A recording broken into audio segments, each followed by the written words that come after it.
Ayun po mga kapatid, magandang hapon po sa inyong lahat at narito naman po ako at muling magbabalik upang maihahatid na topic about sa inyo na paulit-ulit na lang na kinukulit po ako ng isang tao na wag na natin siyang i-mention mga kapatid, dahil gusto niya po talagang manggamot daw kung ano daw po ang tamang pagsalansan ng pagdidibusyon.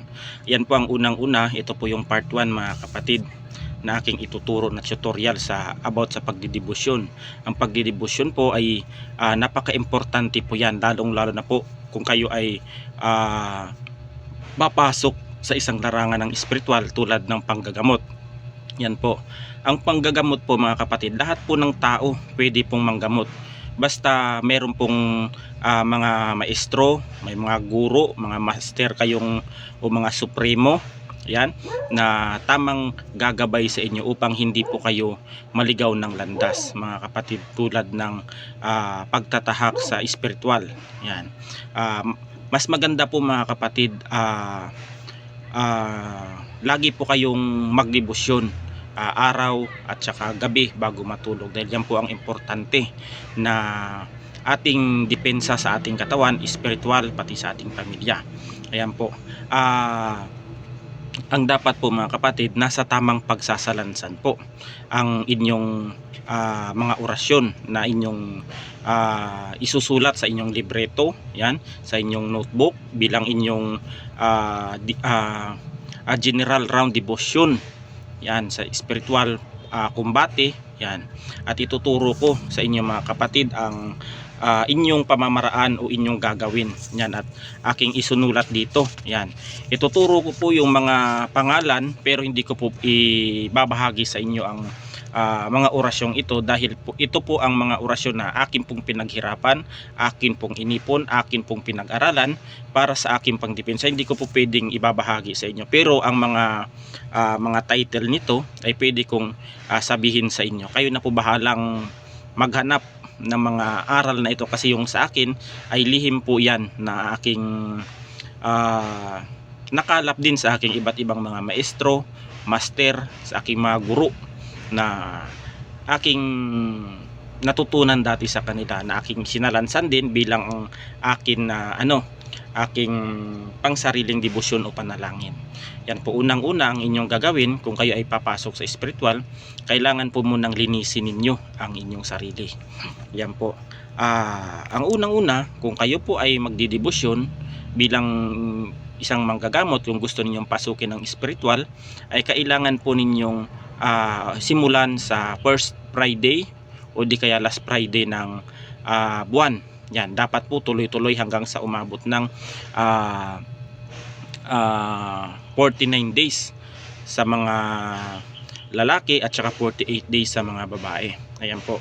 Ang unang-una mga kapatid ay maghanda po kayo ng altar. Yan, altar na nasa isang kwarto kayong tahimik na nakaharap po sa silangan ng inyong altar. Yan po ang importante, nasa silangan, kasi po ang kabutihan ay nasa harap po talaga ng silangan po talaga. Pag sa kanluran po, kaliwa po yung inyong tinatawag na mga espiritu o kung ano man. Pag kailangan, kung sa kanan kayo, kung talagang totoong nagsisilbi kayo sa ating Panginoon, dapat sa kanan po ang inyong ilalagay ang inyong altar, sa tahimik, sa walang tao, sa walang sagabal sa inyo, sa inyong pagdadasal. Yan po. Pangalawa, maghanda po kayo ng isang basong tubig na malinis. Yan. At saka isang puting kandila o di kaya 3 piraso na nakalagay sa gitna ng inyong altar. Siyempre, samahan din ninyo ng inyong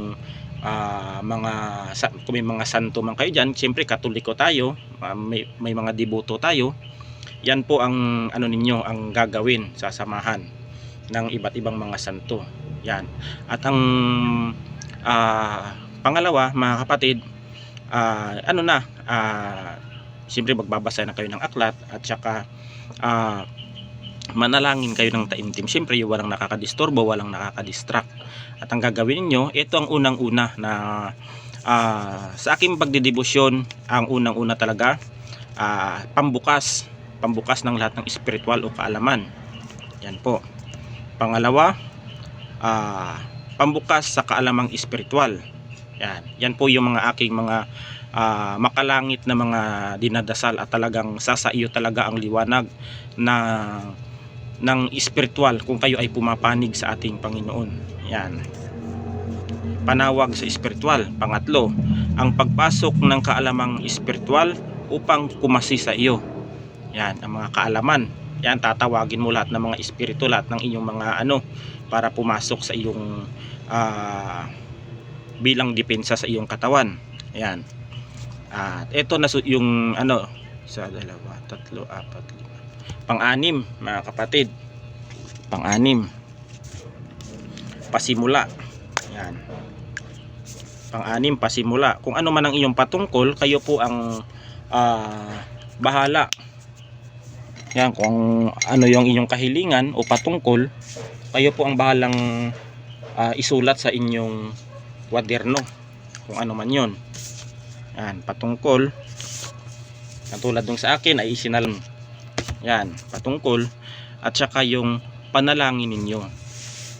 Kung ano ang inyong mga kahilingan, kung ingatan kayo sa spiritual na digmaan, yan, ipag-adya kayo sa anumang kapahamakan, naway hindi ka matalo ng inyong kalaban sa spiritual.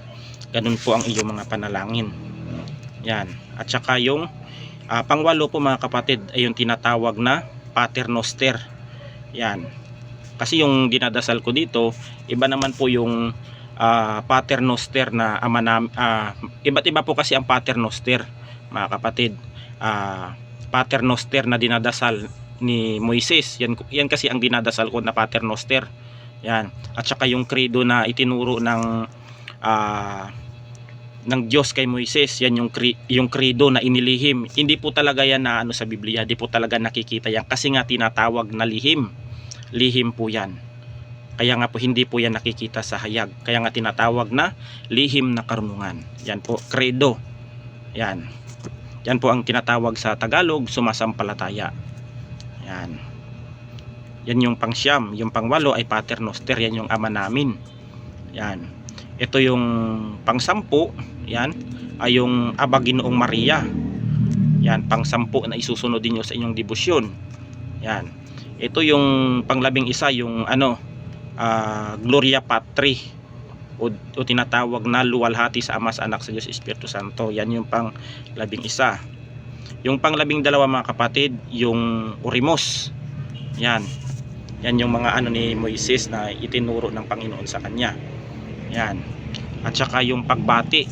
Yan, pagbati sa Diyos Ama, sa Diyos Anak, at sa Diyos Espiritu Santo. Yan, 13. 14, ang papuri. Yan, papuri sa kaluwalhatian ng Diyos. Yan yung pang-14 na yan, yung papuri. Yan, ang pang-15, pagpapakilala sa Diyos. Yan, upang ikaw ay kilalanin ng ating Panginoon na upang ikaw ay kilalanin.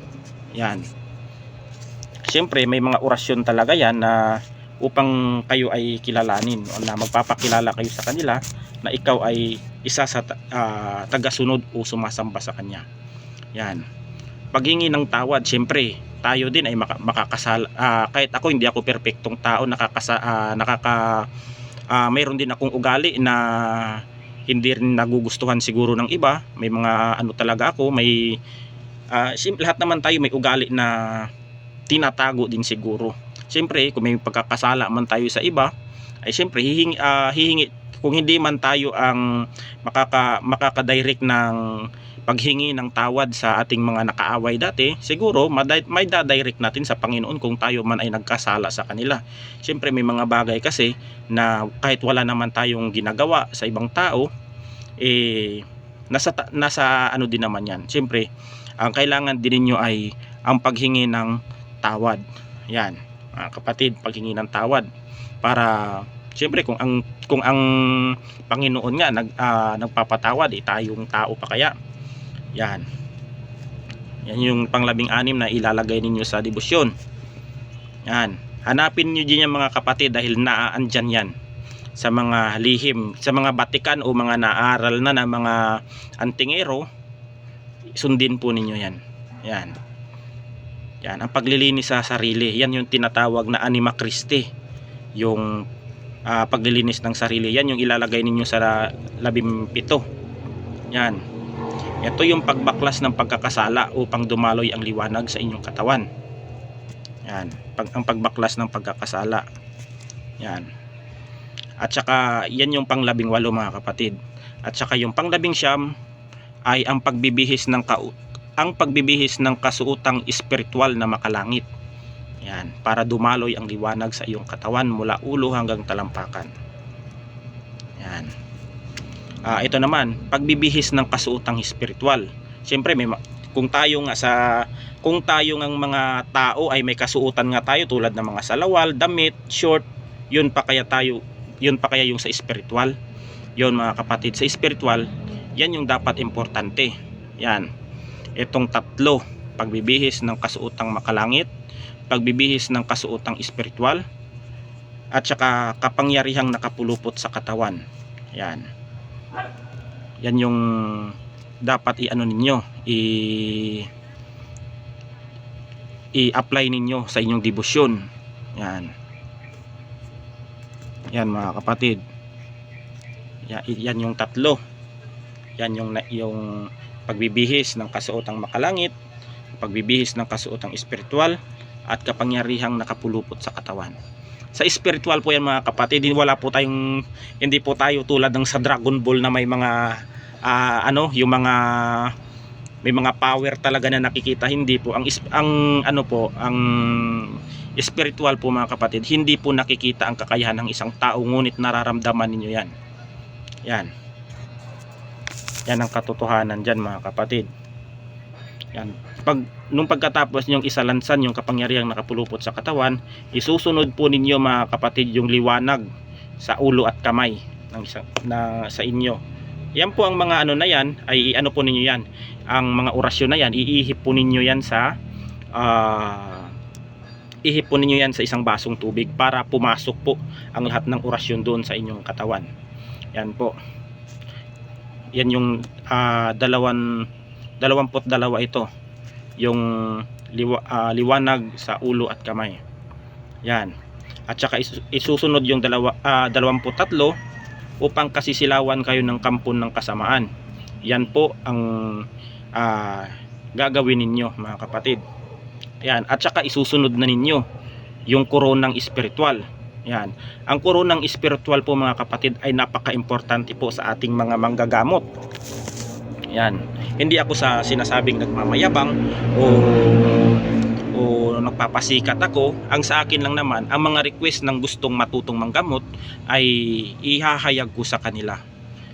Hindi ko naman ikakayaman ito sa mga gustong matutong manggamot. Wala po namang problema mga kapatid dito sa na ito. Yan, isusunod natin yung koronang espiritual. Sa spiritual po mga kapatid, baka iisipin ng iba yung corona na hindi po. Corona pong spiritual yan. Sa spiritual po na labanan. Ang corona pong spiritual, pag ikaw po ay may orasyon sa iyong debosyon ng koronang spiritual, ay kikilalanin ka po ng lahat ng uri ng espiritu at ituturing kang parang hari dahil nasa sa iyo ang corona. Yan, napakaraming corona sa ilihim na karunungan mga kapatid na nasa aklat yan. Yan, pag in-apply ninyo yan, kikilalanin kayo ng mga espiritu, mabuti man yan o masama, dahil ikaw ay kinikilala bilang hari ng bilang hari na isang manggagamot, bilang isang hari ng pantas mga kapatid. Ayan yung yung third eye ko. Bilang hari ng pantas mga kapatid, ay kikilalanin ka. Ang isang pantas po, ang tinatawag na pantas, magaling na manggagamot sa larangan ng espiritual. Kilalanin ka, talagang susundin ka kung ano yung talagang matatakot, mga ngatog pag meron kang korona ng espiritual. Ayan po ang sa mga gustong magtahak ng espiritual. Ayan, koronang espiritual sa 24. 25 balabal. Itong balabal, marami pong uri ng mga balabal sa lihim ng karunungan. Balabal ni Jesus, balabal ni Kristo, yan. Balabal ni San Ignacio, balabal ni San Miguel, balabal ni Birhing Maria. Napakarami pong uri ng balabal mga kapatid. Yan po, ang balabal po ay bilang ano po yan, inyong pag inatake kayo sa likod, hindi kayo basta-basta mabubutasan ng ng kakayahan sa spiritual dahil mayroong balabal na nakasalag sa likod mo. Yan ang pumuprotekta sa inyo sa likod. Yan yung balabal na yan. Yan yung importante, yung balabal. Yan. Isusunod din yung mga kapatid, yung big kiss. Ang big kiss sa spiritual ay napaka-importante po. Yan. Ihahayag natin natin mga kapatid, ha, para maunawaan din ninyo kung ano ang kahulugan ng balabal. Ito ang korona ng spiritual. Paglit lang, ha. Ito yung ng korona ng spiritual mga kapatid. Ito, ang korona ng spiritual ay ginagamit sa kung ikaw ay magpapakilala, upang ikaw ay kilalanin ng lahat ng uri ng nilalang. Yan, na may katungkulan, mabuti man o masama. Yan po ang sa spiritual, korona ng spiritual.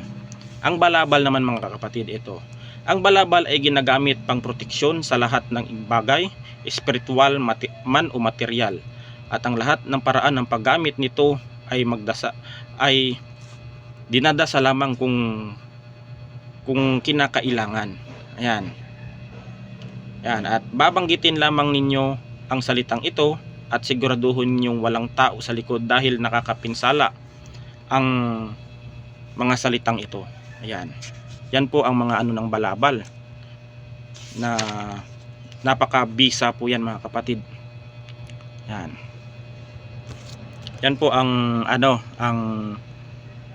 ng pagpapaliwanag ko sa balabal. Isa-isahin natin, ha. Yan. I-demo natin para Yan. Ito naman, number 26, ang big kiss. Yan, intindihin na lang ninyo mga kapatid dahil natin. Ang big kiss ay ginagamit pagbuklod sa lakas. Yan. Ito ay hindi pwedeng gamitin. Yan, pag inusal ninyo ang mga orasyong pag-big kiss, wag po ninyong gamitin ito kung may nag-aaral man dito na mga babae na nag-aaral sa lihim na spiritual, at kung kayo ay buntis, wag po ninyong wag po ninyong usalin itong mga big kiss sapagkat delikado at hindi makakalabas ang inyong bata sa sinampupunan. Ayan. Ang ginagamit po mga kapatid, ang big kiss ay isa din sa labanan sa spiritual bilang pigilan ang lakas ng isang mangkukulam, mambabarang, o kung anumang uri ng nilalang na yung nakakalaban sa spiritual. Ang big kiss po ay napaka-importante po. Kombinasyon din po yan sila. Korona, balabal, big kiss, baluti, puder, at saka bakod. Yan. Ang baluti naman mga kapatid, ang tinatawag na baluti sa ating katawan, yan yung tinatawag natin kumbaga kung tayo ay kumbaga sa mga sundalo, may mga bullet troops sila, yan yung mga baluti na mga manggagamot. Yan. Yan yung mga baluti ng mga manggagamot. Tapos isusunod ang puder. 27. Isusunod natin ang puder. Ang puder po mga kapatid ay kumbaga po kunyari ang sukat ng inyong lupain. Yan, ang sukat ng inyong nasasakupan. Puder ganito. Yan. Yan po ang ng puder. Yan. Yan po ang puder. Ang puder po ay yan po ang pumapalibot sa iyong mga espiritu. Kung ano man yung mga puder mo, puder ng Ama, puder ng Anak, puder ng Diyos Espiritu Santo. Yan po ang puder. Marami pong klaseng puder. Puder ng Birhing Maria, yan. Puder ng Infinito, yan. Puder ng Animasula, poder ng tres persona. Yan, daming poder mga kapatid. Yan. Yan ang ano. Tapos isusunod ninyo mga kapatid yung bakod. Ang bakod po mga kapatid ay isa din sa ano, sa importante din ang bakod. Yan. Kunyari ikaw dito, nasa loob ka na, kunyari bahay mo dito. Yan. Bahay mo. Tapos kunyari ikaw yung nagdadasal dito. Bago nila mababasag yung bakod mo, may puder pa silang dapat basagin bago ka mapasok sa spiritual mga kapatid. Yan, bakod. Yan yung bakod, maraming klaseng bakod sa spiritual. Yan. At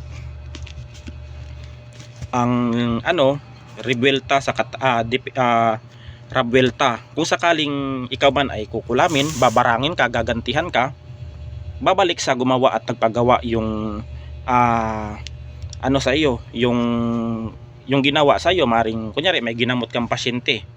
Yan. May ginamot ka na taong kinulam, tapos ginantihan ka nun. Tapos may pangrabuelta ka. Kung anong ginawa sa iyo ng mangkukulam na yun, babalik sa kanya, babalik sa mga pamilya niya. Yan yung tinatawag na rabuelta. Yan, kung ano man mga kamalasan na ibinato sa kanya, kung ano man mga sumpa na ibinato sa kanya, kung ano man na mga masasamang salita na ibinato sa iyo ng mga nakakalaban mo sa spiritual, babalik doon yung mga kapatid, babalandra yan. Yan yung tinatawag na rabuelta. Isusunod ninyo yung depensa sa katawan. Yan, 31. Yan kasi mas maganda kasi mga kapatid, ang iyong depensa sa katawan patong-patong para hindi mabutas man yung isa mong depensa, may susunod na sasalag sa iyo na hindi ka mabasta-basta. Yan. Ang makakaintindi lang nito mga kapatid, yung mga nagtatahak o nag-aaral sa spiritual na gustong matuto. At ang mga nag-aaral, alam na alam nito na mga maestro, mga master, yung mga estudyante na nakakarinig na ng aking mga dinidemo nito. Yan. Pero sa mga normal na tao, sa mga hindi nag-aaral sa lihim na karunungan, ang iniisip nila dyan, hibang, nababaliw, ganto ganyan, kung ano-ano yung mga iniisip nila dahil hindi bukas ang kanilang kamalayan sa spiritual. Pero kung ano man yung i-judge nila about sa akin o sa mga kapwa ko manggagamot, ay nasa sa kanila na yon. Hindi ko hawak ang isip o utak ng mga yan. Basta sa amin, kung ano yung mga naranasan namin o napag-aralan namin sa spiritual, ay ibabahagi namin sa mga nais matuto. Ayan. Depensa sa katawan, para kahit anong birada, tigal po, ulam, barang, paktol, ritual ng bato sa'yo, ay may kailangan, may pangdepensa ka sa katawan. Antumano, kung may pangrebuelta ka, babalik din dun sa gumawa at nagpagawa yung ginawa nilang masama sa inyo. Yan sa mga kapwa ko manggagamot. Yan. At saka ito yung nakakatakot talaga na pangdepensa talaga, pangbutas ng depensa ng kalaban. Yan ang dapat na hanapin ninyong aral, ang pangbutas ng depensa ng kalaban, para pag nabutas mo ang depensa nun, maaring lahat ng mga ginawa niya sa kanya mababasag yun, mababasag yung mga depensa niya. Kung tayong mga manggagamot may mga poder, may mga bakod, may mga balabal, may mga baluti, ganun din yung mga mangkukulam, may mga ano din yan, may mga poder din yan sila, may mga bakod, may mga balabal, may mga baluti, may mga depensa din yung mga yan. Yan yung ano sa spiritual. Yan, pangbutas ng depensa ng kalaban, upang hindi niya, kahit ano pa ang ibabanat niyang orasyon, kahit ano pa ang idadasal niya sa inyo, hindi na yun gagana, kasi nga butas na ang depensa niya sa katawan. Butas na, kumbaga pag ikaw ay kung ikaw ay sa physical, kung ikaw ay sinaksak, butas na yung katawan mo, hindi na matatablang, kasi nga wala nang depensa, wala nang kabal, wala nang sumasalag na baluti, wala nang sumasalag na bigkis, wala nang sumasalag na yung kalaban natin. Yan. At saka 33, ay diskomunyon sa kalaban. Ang diskomunyon sa kalaban, mga kapatid, yan ang tinatawag na pag diniskomunyon mo ang kalaban sa espiritual, kahit anong usal niya kahit anong dasal niya ng orasyon, kahit anong banat o bira niya sa iyo sa espiritual, ay hindi niya na mapapakinabangan yun dahil na diskomunyon mo na ang mga kalaban mo. Yan. Yan yung dapat na inyong alamin sa espiritual. Yan yung diskomunyon sa kalaban. Yan, 34 mga kapatid. Yan. Ang 34 mga kapatid, yan yung tinatawag na pamugnaw. Mapupugnaw ang lahat ng kaalaman sa espiritual, lahat ng mga gamit niya mawawalan ng bisa, lahat ng mga pangdepensa niya, may mga anting-anting man niya mga yan, may mga pangdepensa man yan kung ano man, may mga kung ano man yung mga napag-aralan ng mga yan, mapupugnaw yan mga kapatid. Madudurog yan, mapupugnaw. Yan yung isusunod ninyo. Itong 35, yan. Ang 7 kaalaman, ito yung napaka-importante. Ang 7 kaalaman ng Diyos na hindi maarok o magapi ni numan. Kahit ibanat man sa iyo yung orasyon na mabuti, ibanat man sa iyo yung orasyon na masama, hindi ka magagapi o hindi ka matatalo. Dahil sumasa iyo ang 7 kaalaman. Yan. Hindi po yan, yung mga kaalaman na ito, hindi po yan ihinayag sa Biblia. Yan po ay inilihim ito. Dahil maaaring pwedeng gamitin ng mga taong lapastangan ang kaaralan na ito kung ihahayag yung mga aral na ito. Ito ay tago, mga kapatid. Yan. Yan yung ano talaga, mga kapatid, kasi ang spiritual po ay delikado po. Yan po ang ano. Kahit yan nakalagay sa Biblia, totoo ang mga mangkukulam, totoo ang mga mambabarang, totoo yung mga demonyo, totoo yan. Yan yung importante, ang 7 kaalaman ng Diyos na hindi maarok o magapi ni numan. Yan, isusunod ninyo para hindi kayo mapasok, hindi kayo mapasok ng kalaban, hindi kayo mabasag ang inyong depensa. Yan, isusunod ninyo ang panaklob. Yan, panaklob.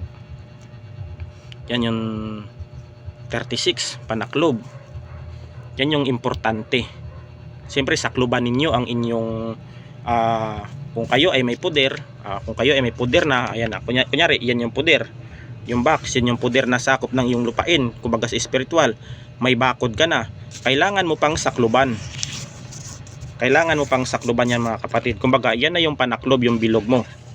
Yan. Yan yung panaklob.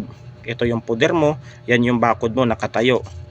Yan, sa spiritual yan, mga kapatid, ididemo ko para malaman ng mga tao na magtatahak ng spiritual. Yan, ididemo. Yan yung bakod, yung poder, bakod. Ito yung panaklob. Yan, kumbaga sa pagkain, may pagkain dito, takluban mo. Yung panaklob parang pag ganito, sakluban mo yan, yung iyong depensa sa katawan. Yan ang katotohanan dyan, panakluban mo.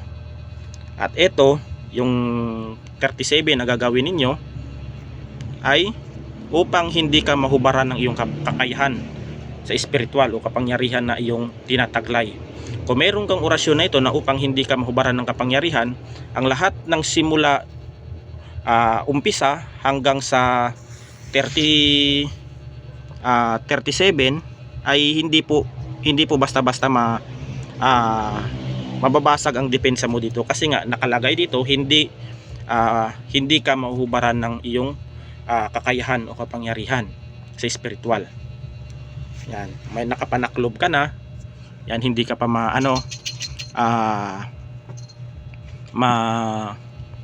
mahubaran ng kakayahan sa spiritual. At saka isusunod ninyo yung pangsara. Yan, pangsara 38, pangsara at saka panarado. Yan po ang importante, mga kapatid. 39. Yan, 37, 38, 39. Itong panaklob, itong pangsara, itong panarado. Yan, pag yan ay pinag-combine ninyo, yan, panaklob, yan, panaklob, ang pangsara, parang isisipir mo yan mga kapatid. At ang panarado, yan yung importante dyan. Kahit anong biraman yan ng kalaban sa iyo, kahit anong bato man yan sa iyo, kahit anong mga orasyon man ang ibabanat sa iyo yan, kung ang lahat ng orasyon mo ay mayroong panaklob, pangsara at panarado, ano lang yan po mga kapatid, parang bumirang yan na babalandra din sa kanila. Parang ano lang, parang tatalbog lang, tatalbog yung mga banat, birada o kung ano mang pinadala sa iyo ng mga mangkukulam na yan. Yan po ang mga dasal na hindi ka basta-basta mapasok. Yan. At saka kung kayo man ay susubukan, kung kayo na ay ready na, kayo na ay nakakumpleto ng debosyon, pwede ninyong sibatin mga kapatid yung bumira sa iyo. Pag meron kayong orasyon na panibat, kahit ano man dyan na orasyon na inyong mga tinatangan-tangan, pag yan ay sinibat ninyo, ay talagang bulagta yan dun mga kapatid. Ang spiritual po ay yung spiritual po na salita ay espiritu, hindi po yan nakikita, ngunit nararamdaman ninyo yan at mararamdaman niyo yan kung kayo ay matatamaan ng spiritual. Yan, ano lang naman yan, labanan ng mabuti at saka masama. Hindi ka naman tatablan kung mabuti kang tao mga kapatid, kasi kung mabuti ka, wala kang pagkakasala sa taong yan, hindi ka tatablan ng mga ganyang karma, mga kamalasan, mga kung ano man, hindi ka tatablan yan. Pwede ninyong sibatin kung gusto ninyong gantihan, kasi nga kung ang mga mangkukulam ay nagagalit nga pag pinapakialaman natin yung mga pasyente na ginagamot natin. Pag kayo pa kaya ay nakaramdam na ng ganyan, pwede ninyong gantihan mga kapatid para tumigil. Yan yung ano dyan. Kasi bawat tayong mga manggagamot, bago natin tinanggap ang bilang ang trabaho na panggagamot na ito ay ang ating paa ay nasa hukay na yan mga kapatid. Yan ang inyong ang panggagamot po sa spiritual ay hindi po yan pinapasikat, hindi po yan pinapangalandakan, dahil hindi lang lahat ng mga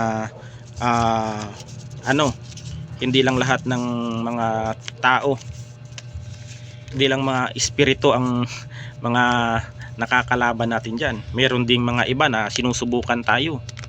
Yan, meron mga taong kinukutya tayo, ina-underestimate, pero wag na nating patulan yung mga ganyang tao. Yan yung mga taong sarado ang isip niyan sa spiritual. Ayan lamang po mga kapatid, naway magustuhan ninyo ang aking aral na sa inyo. Yung mga aral na yan ay hanapin lamang ninyo sa mga kakilala ninyong mga maestro. Hanapin lamang ninyo, dahil ang yung mga aral ko ay hindi ko pwedeng ibabahagi yan, dahil alam nyo kung bakit. Once na ibahagi ko yan sa mga tao na yung mga aking dinidebosyon, maaring gamitin din nila laban sa akin. Yan. Dahil hindi po sa lahat ng pagkakataon babuti ang pagsasamahan ng mga bawat mga gamot. Kahit nga 5 taon kayo magkakaibigan, nagkakaaway-away pa nga lalong-lalo na sa spiritual. Yan ang unang-una kung hindi binabahagi yung aking sariling aral na yan, dahil hindi ako gusto na yung mga aral na ibinahagi ko ay gagamitin laban sa akin. Yan, hanapin lamang ninyo sa inyong mga kakilalang mga guro. Ayan lamang po, at hanggang dito na lang, at God bless.